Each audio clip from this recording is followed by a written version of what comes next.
Ok, Fabián, estamos en la clase número 2 de Ciencias Naturales. Continuamos con los seres vivos. En la clase pasada estuvimos viendo sobre el reino de los seres vivos, ¿no? Estuvimos hablando en cuanto a ellos, estuvimos hablando cómo los seres podemos ser unicelulares y pluricelulares. Hablábamos de unicelulares cuando un ser vivo está compuesto por una sola célula y pluricelulares cuando un ser vivo está compuesto por muchas células. ¿Ok? Aquí ya las células se van uniendo y van formando los órganos, luego de esto ya pasan a los sistemas y luego ya pasa a lo que es totalmente el cuerpo, ¿no? Ahora a continuación vamos a seguir viendo en cuanto a la reproducción en los seres vivos. Recordemos que la reproducción es una de las piezas o de las partes importantes o de las funciones importantes que debe cumplir todo ser vivo para mantener su especie. Ok, entonces ahorita continuamos con esto de la reproducción de los seres vivos y al final te voy a dejar un deber que también lo tienes que hacer a mano, mucho ojo, a mano, ok. Continuamos. Reproducción en los seres vivos. La reproducción es el proceso biológico por medio de la cual se crean nuevos individuos y es la característica fundamental de todos los seres vivos. Cada organismo existe como resultado de ella. Entonces, podemos decir que la reproducción es ese proceso o ese momento donde los seres vivos, ¿sí?, crean a otro ser vivo, ¿no es cierto?, para mantener su especie. Como podemos ver aquí tenemos un león, una leona, perdón, y tiene a sus leoncitos o sus cachorros aquí. Podemos ver cómo el gallo y la gallina tienen sus pollitos por medio primero del huevo y luego sus polluelos. Podemos ver también acá, podemos ver cómo también la mariposa, ¿no? Cómo deja a, a esa larva y luego se va convirtiendo en oruga y al final ya se hace en mariposa, ¿no? Entonces ese es un proceso, es uno de los procesos vitales, la reproducción entre dos personas o dos seres vivos también que se reproducen o se juntan para crear un nuevo ser, ¿sí?, de su misma especie. A continuación, vemos que la reproducción puede ser de dos tipos. Puede ser de reproducción asexual y reproducción sexual. Vamos a ver cada una de ellas. Por ejemplo, tenemos la reproducción asexual. ¿Cuándo ocurre la reproducción asexual? Es el tipo de reproducción en la que interviene un solo progenitor. Es decir, solamente se necesita un ser vivo, uno solo. ¿Ok? Es decir, un solo individuo dará origen a un nuevo ser. En los seres, esto ocurre principalmente, como hace mención ahí, en los seres unicelulares que están compuestos por una sola célula. Su única célula se divide en dos células hijas y eso se conoce como la bipartición. Como aquí tenemos una sola célula, luego se va estirando hasta que se estira y se convierte en dos células, ¿sí? Entonces, esta célula primerita ha dado vida a otra célula acá, pero por medio de la división que tuvo la primera célula. Entonces, esto se conoce como la reproducción asexual, donde ocurre por medio de un solo ser vivo.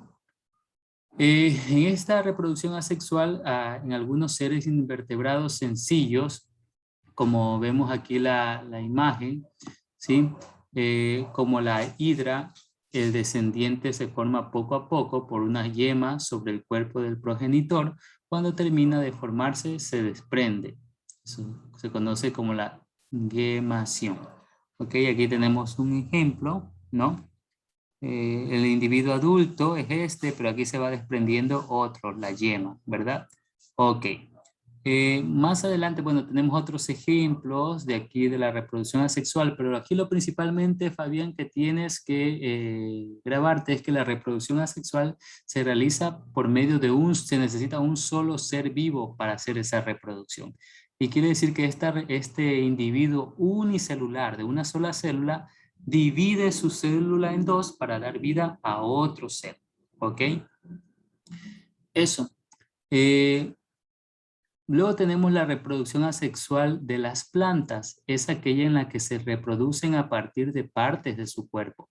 sin que intervengan flores, ni semillas, ni otras plantas.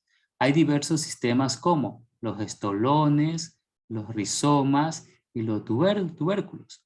Los estolones son tallos que crecen sobre el suelo horizontalmente y cada cierto espacio producen raíces y dan origen a una nueva planta. Entonces, esto consiste en la reproducción asexual con los estolones, ¿ok? Los rizomas son tallos subterráneos, estos ya en cambio subterráneos, como los de acá que están sobre el suelo, que cada cierto espacio emiten tallos hacia arriba y forman una nueva planta. Tenemos los tubérculos, que son un tipo de rizomas más gruesos para almacenar alimentos. Por ejemplo, la patata o la papa que ustedes dicen, ¿no? La yuca, etc. Entonces, esta es la reproducción asexual en las plantas, que puede ser de 3 formas. ¿Ok? Luego tenemos la reproducción sexual. ¿Sí? En la reproducción sexual, en este tipo de reproducción, intervienen 2 progenitores. Aquí sí se necesitan 2. La reproducción sexual no se puede hacer solo con una sola persona, un solo ser vivo, sino se necesitan específicamente 2 seres vivos, el macho y la hembra. Ambos progenitores aportan una célula sexual llamadas gometos. Entonces, las células que proporciona el macho y la que proporciona la hembra se conocen como gametos. ¿Cuáles son estos gametos? El macho aporta el gameto masculino llamado espermatozoide. Aquí vemos un espermatozoide, ¿sí?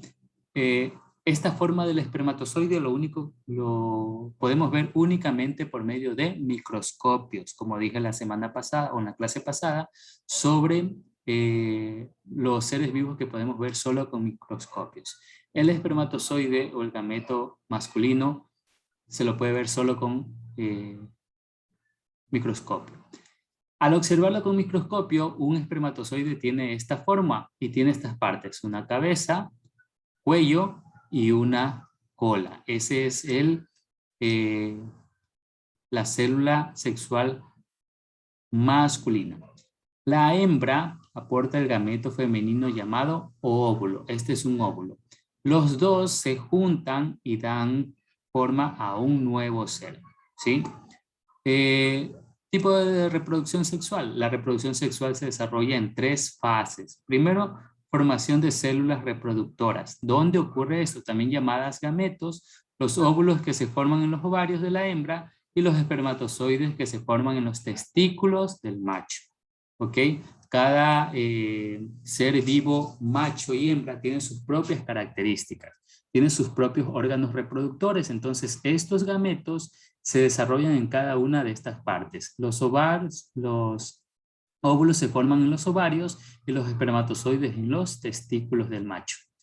Luego de esto viene la fecundación. ¿Cuándo ocurre esto? Es la unión de un gameto masculino y un gameto femenino, es decir, de un espermatozoide y de un óvulo, para formar una única célula llamada cigoto. ¿Ok? Cuando los dos se unen, esto es aquí, cuando se une el espermatozoide y el óvulo, forman y se convierte en un cigoto. Luego de esto de la fecundación ya viene el desarrollo del cigoto, que origina el descendiente, cuyas características serán una mezcla de las dos de sus descendientes. Entonces, estas son las etapas que ocurren en la reproducción sexual. Sí, son 3 fases. La formación de las células en los aparatos reproductores del hombre y de la mujer, o del macho y hembra. Luego viene la fecundación, cuando ya se relacionan estos seres vivos, y el desarrollo del cigoto, cuando ya el espermatozoide y el óvulo están unidos. ¿Ok? Bueno. Fases de la reproducción sexual, la fecundación. Por ejemplo, aquí podemos ver la fecundación cómo realiza. Aquí tenemos una gallina y un gallo, como el gallo, como comúnmente decimos, ¿no? Pisa la gallina o fecunda la gallina y le pone sus espermatozoides. ¿Ok? Puede ser interna, por ejemplo, la fecundación interna, como la que vemos aquí entre el gallo y la gallina. La unión de gametos ocurre dentro de los órganos reproductores de la hembra. Es decir, el macho, el gallo, coloca su gameto dentro de la gallina. ¿ok? Y puede ser también externa cuando los gametos se unen fuera del cuerpo de la hembra, es decir, aquí como vemos los peces, ¿no? Tanto la hembra como el macho ponen sus gametos y estos se juntan en el exterior, no dentro del cuerpo de la hembra.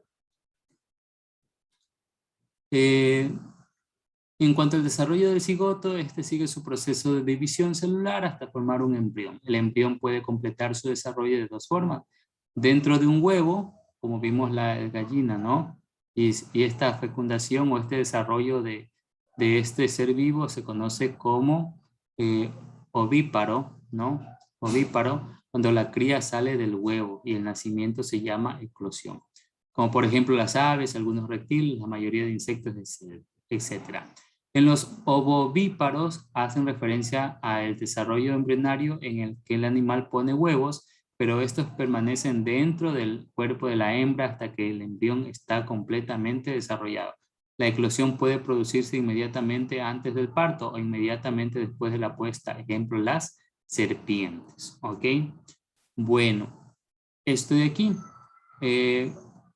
En cuanto a la fecundación cuando se realiza dentro del aparato reproductor de la hembra, por ejemplo, conocido como desarrollo vivíparo, es decir, que el ser vivo se desarrolla en el vientre de la madre, dentro. ¿eh? Eso se conoce como vivíparo. El embrión toma el alimento y oxígeno del cuerpo de la madre. Al final del desarrollo, la cría nace y a este tipo de nacimiento se llama parto. ¿Ok? Parto. Bueno, esto ha sido la clase para el día de hoy. Tú puedes ver, Fabián, las veces que quieras esta clase. Y para hacer el deber vas a hacer lo siguiente. Este es el segundo deber de Ciencias Naturales, que dice, ¿qué entiende por reproducción y cuáles son los tipos de reproducción? Está en el video, puedes verlo nuevamente. Dibuje el espermatozoide y nombre su estructura. También está en el video. ¿Cuáles son las células sexuales que intervienen en la reproducción? Son dos, también está en el video. Entonces este trabajo lo haces así mismo a mano, lo juntas con el anterior y me lo envías por favor. Entonces esta ha sido la clase de Ciencias Naturales. Espero que cumplas, Fabián, con estos dos trabajos y ya te pongo los trabajos de las siguientes asignaturas.